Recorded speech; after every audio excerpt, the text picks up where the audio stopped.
So this is the water cooler for the induction heater, and I want to show this before I get it all closed up because it's going to be difficult to see once I get a couple more steps done on here. So at the front in the green down here we have the pump. There's an air intake back there, and take a look here.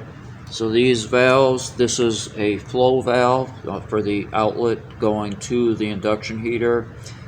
This one is a bypass valve that relieves some of the pressure because the pump is more powerful than I need. And I don't want to just restrict it because I want to let the water flow through the pump at near full rate. So I put both valves so I can control it according to what's needed. We have our pressure gauge here. So up here, that's going to be our bypass going out. And this is the pressure side going up to the induction heater. And if we look up here, I've got a reservoir up here that's from an old Ford Escort. And here we have an old VW Volkswagen Rabbit radiator with the fan. And so come around, see the hookups down there.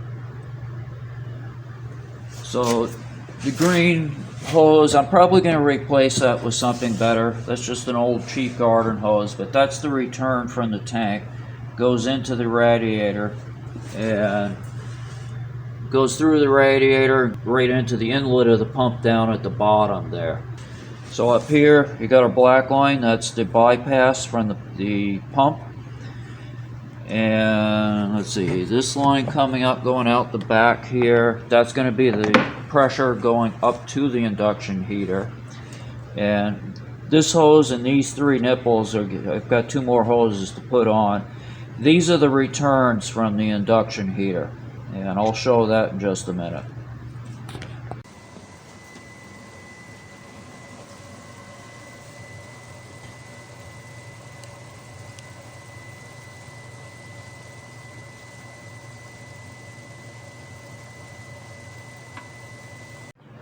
So here on the front side of the radiator, if we look down, you can see my cement floor down here. So this is open. See my hand going through. So that's an air intake. Draws air in from the sides on the bottom there. And if we come around over on this side, you got the big slot on the bottom. The little one is the intake for the water pump, air intake for the cooling of the water pump. And the outlet is going to be this slot that's on the back. So, let's see, we've got a couple baffles in here to block the airflow from going back into the pressure side of the chamber where the fan blows out the back here. So the top's going to be open back here, and on, let's see, if we look at it this way, it'll be the left side here. This will have a baffle across the top here at the lower height of this, and that'll block the air from circulating back around. Instead, it's going to come up through this opening, over the baffle, and out this slot on the back. So let me look at it from here. So out there and around and out like that. So that's the airflow pattern.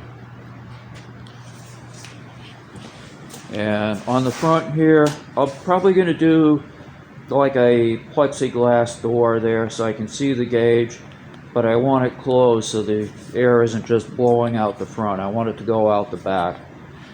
Part of it because I don't want the draft right on me when I'm using it, because this is the side I'll be standing on. And also because the fan on this, I know from this radiator, that fan is very loud. The VW Rabbits had an incredibly noisy engine fan on them. They were very powerful. They work great, but they are noisy. And I don't want all that noise in the shop. So the baffles also help to cut the noise down the way that I'm designing this. We'll see how effective it is, but I do expect it to cut it down quite a bit.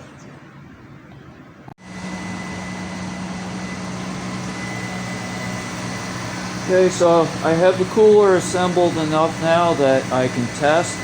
And actually I've done a brief test on it already, but we're going to do a demonstration here in just a few minutes. I still got a little more work to do. There's a little bit of leakage inside some of the fittings. I got to tighten up, but it's good enough that I can run this just for now as a demonstration. Let's get to that. A few pieces we're going to test out here. We're going to start with one of these here for first, and we'll go to this 2-inch square tubing. I believe that's a 3/16 inch wall on that. It's the heavier grade. I think there's one heavier than that, but this is pretty heavy stuff. Then we're going to try doing some actual work with it. I've got that rod back here that has the bend in it. That's pretty heavy stuff. It's a tube that has threaded fittings on the end, but it's quite thick, and it's hard, not hardened steel, but it's like a frame grade steel. I normally straighten these out on the hydraulic press, but we're going to try just heating it up and bending it by hand. This one here has a fitting that broke off in the end. I'm going to try and cut a slot in it. We'll heat it up, see if we can get that to unscrew. It's jammed in there pretty tight. It snapped because it was seized right in.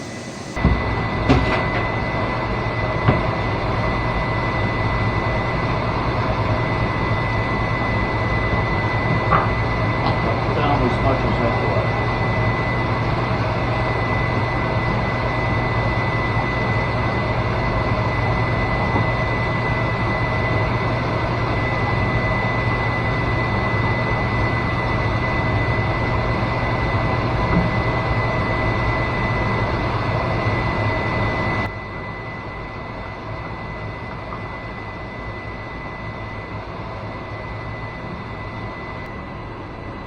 Okay, so starting out cold here. You can see the max temp right there. That's in Celsius.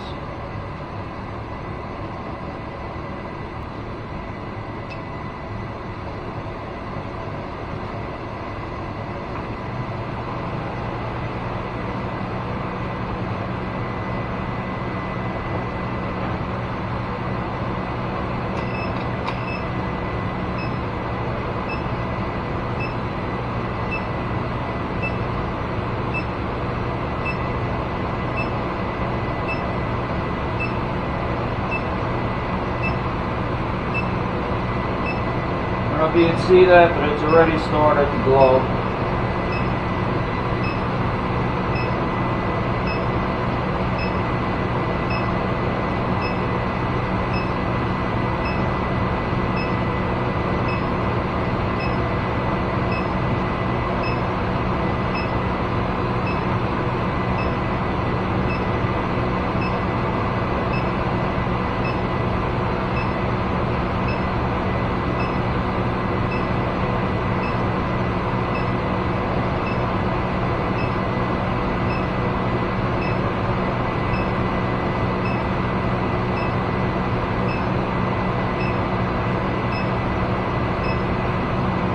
I'm holding it close to the coil rather than in the center because the strongest forces are right near the coil.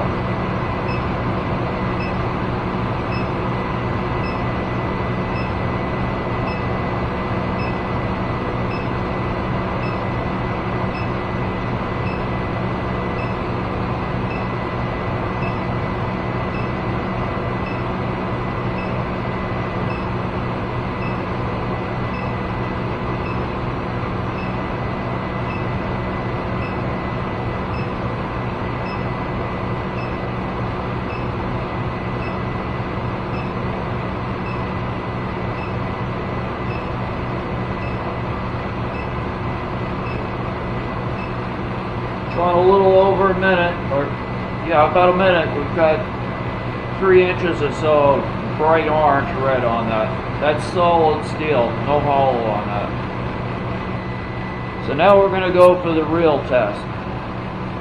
That's 2-inch square.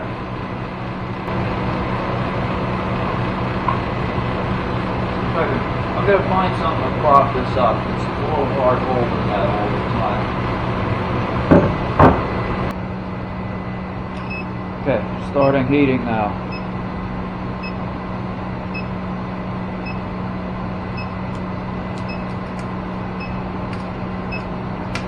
And again, this was cold when we started.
And I'm just beginning to see a little glow. It's hard to see with the light right now, but it's there.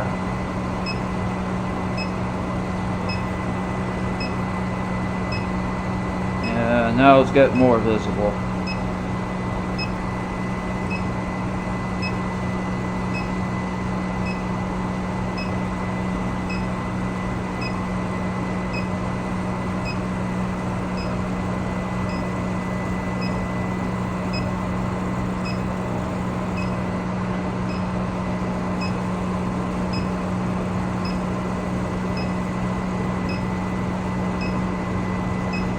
Now we got a nice bright orange here.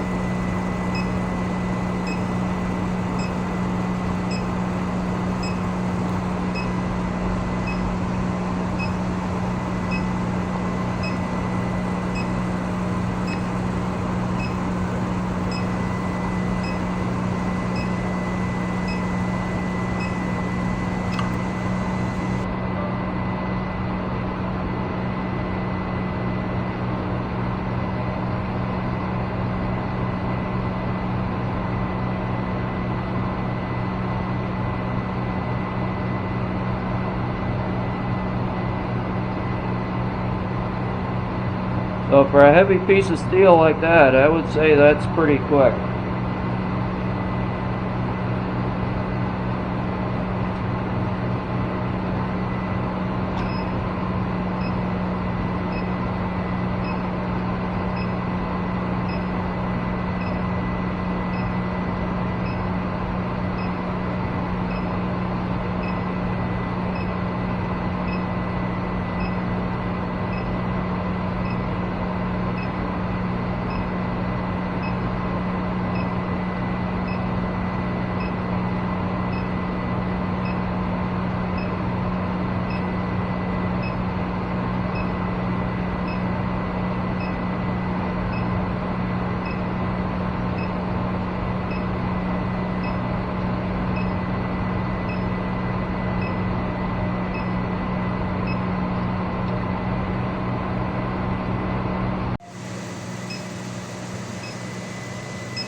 Okay, let's see if we can straighten this out.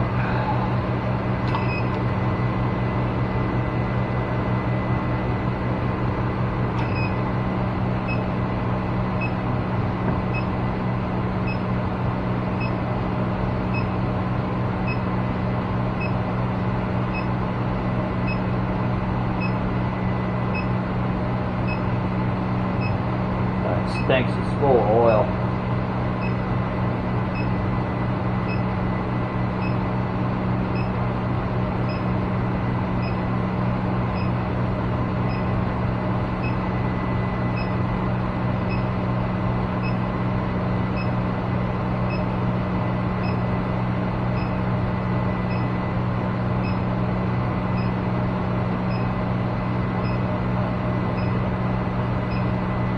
Not sure if I'll be able to do this by hand, even with it hot. It's probably still going to take a good bit of strength. Let's see.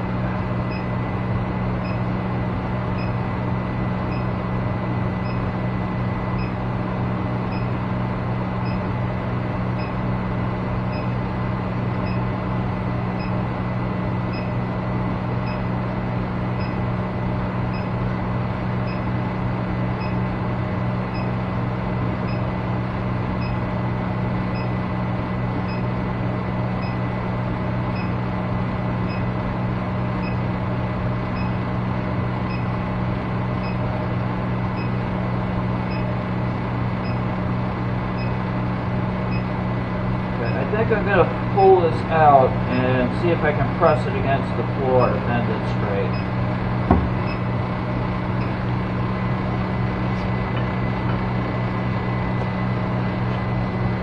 That worked pretty good. I got that part straightened. I got another little bend over here.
So I'm definitely able to bend it.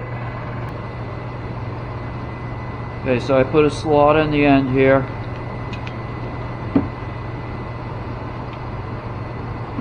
But this is jammed in here pretty good.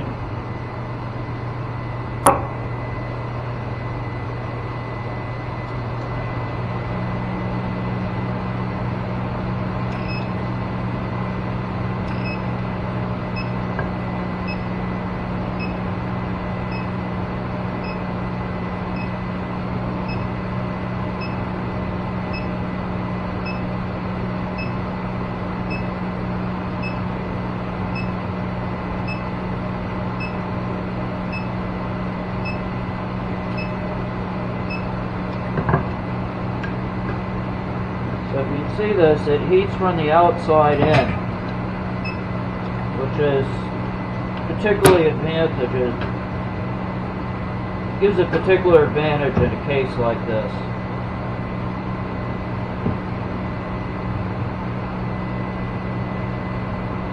But I think it's too mashed over.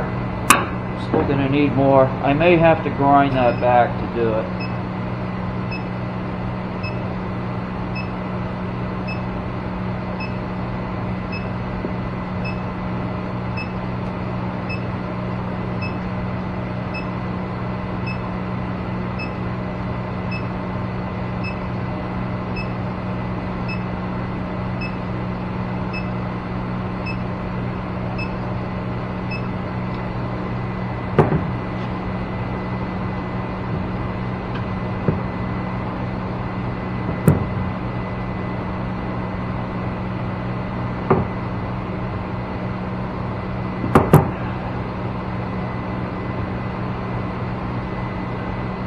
That wasn't good.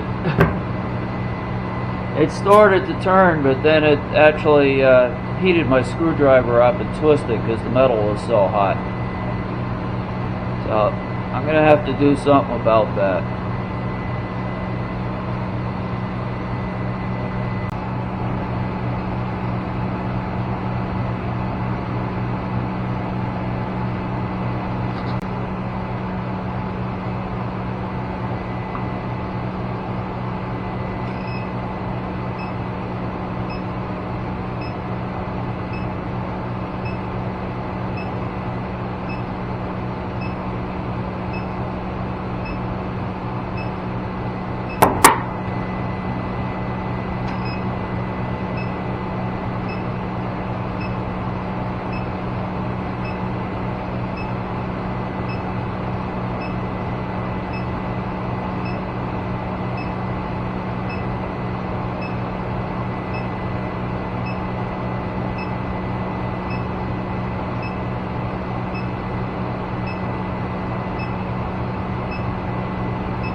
So on YouTube videos that I've watched about this, they say that on a small diameter like this, it's not as effective unless the coil is really tight.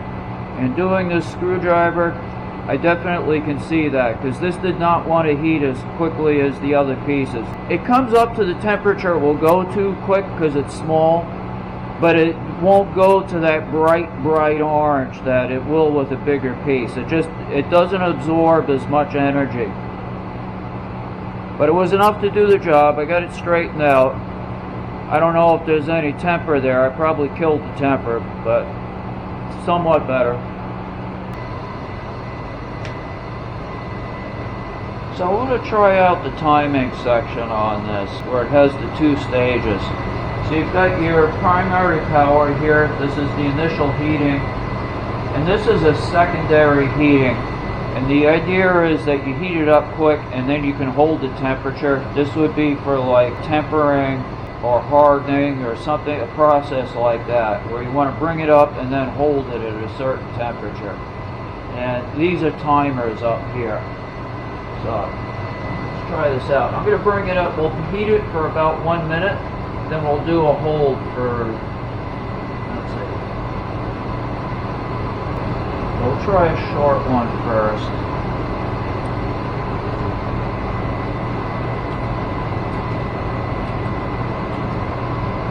We'll just do 30 and 30. And this is supposed to be a cool down.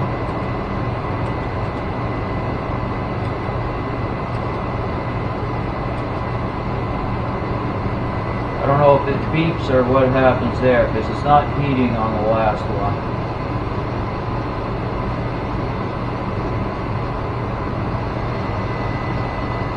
So I'm going to go to auto, and I think it works with the foot pedal or the button, depending which one you're using. Try this with the foot pedal.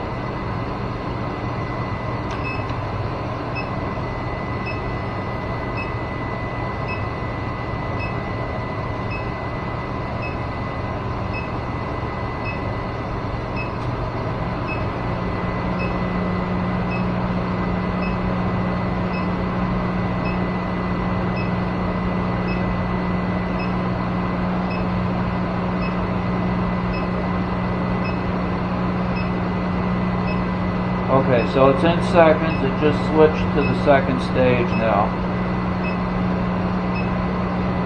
Okay, now this is at a lower power.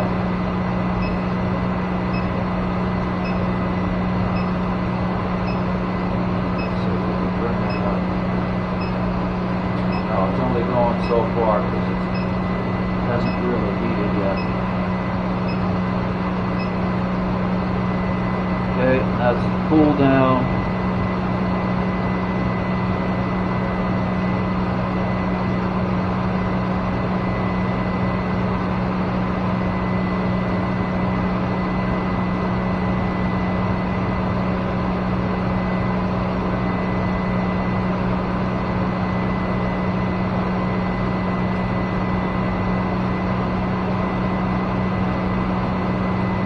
Okay, and just the light goes out, tells you it's done. I'm going to try this again. I'm going to bring it up to 1 minute because 30 seconds wasn't enough. Okay, so I have to go over. Let's bring it up to 90. Do 1 minute.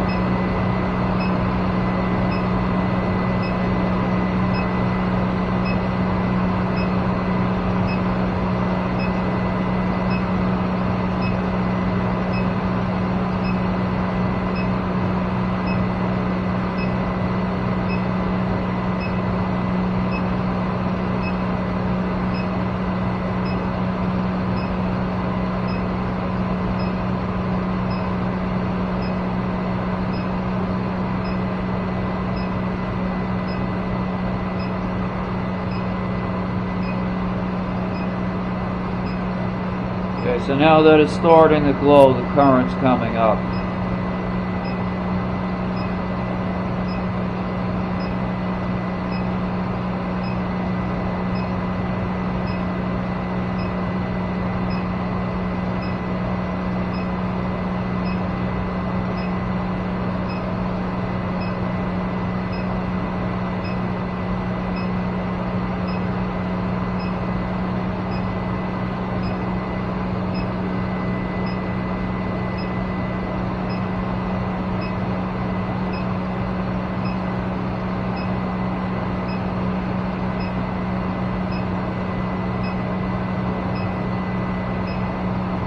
Okay, so we're in the hold now, and I set that for about 200.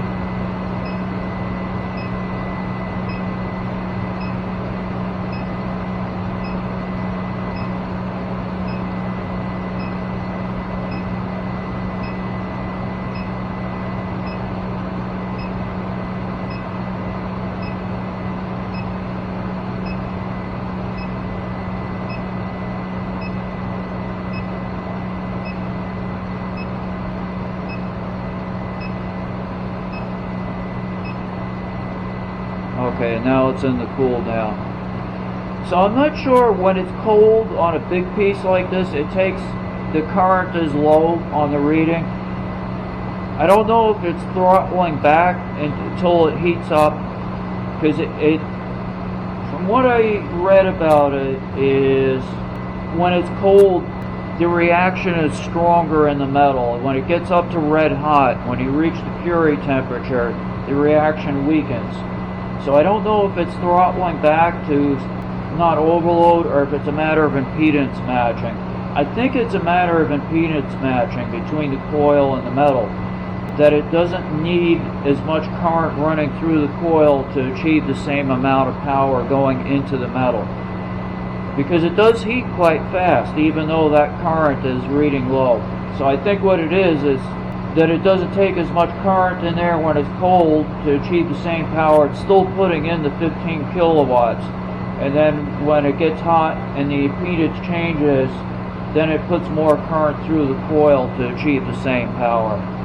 If somebody knows more about this, please comment in the comments. I'd really like to hear a little bit more about that. I'm completely new to this technology. I'm really interested in it. It looks really promising, but I don't really know that much about it. Again, yeah, if any of you know anything about this that you think would be helpful, please put it in the comments for me and for anybody else who's reading in there. So just my thoughts initially after running this timing feature. It seems to me that pieces like this, it's probably not that practical. You're probably better off with the foot pedal or just manually using the switches. But for small work, where it's just a small piece and you want to temper it or harden it, it's probably good for that. And the reason I say that is because it only goes up to 99 seconds. And on a large piece, that's just not going to be long enough, because the heat up and cool down periods are going to be longer, especially the cool down. But on a small piece where it's, you just have a few ounces of steel in there, it probably works great for that. See, I'm going to try it with the, I don't know if you have to disconnect the foot pedal or can you just hit start here. Well, yeah, it looks like you can hit start there as well. And can we manually stop? Yes, the manually stop works from the front panel, even if the foot pedal is in. So that means you can leave the foot pedal in all the time and use it either way. Anyways, it looks like it works great. I have no complaints about the unit. Actually exceeded my expectations on the amount of power it puts out through that coil. And for small stuff like this, this coil is too big for this, really. If you make a smaller coil, it would heat even faster. My intention for this is to use it with a crucible for the most part. I'll do stuff like this too, but my intention is to melt aluminum in a crucible for doing casting, which I think I mentioned that before. So I'll probably take the other coil here and actually just make it a 2-loop, a little bit bigger, so it'll fit around my crucible, and we'll try that at a later date. I'm happy with the unit, and I definitely would recommend this for anyone who has been on the edge with thinking about getting one of these. Anyways, I'm going to wrap this video up. I think I've learned everything that I'm going to on my own right here about this, and next thing is to actually start putting this thing to some real work. Thanks for watching. If you've made it this far, I hope you've enjoyed watching this video and found it entertaining or educational. If so, please consider hitting like or subscribe. It does help give me incentive to continue producing more. Thank you.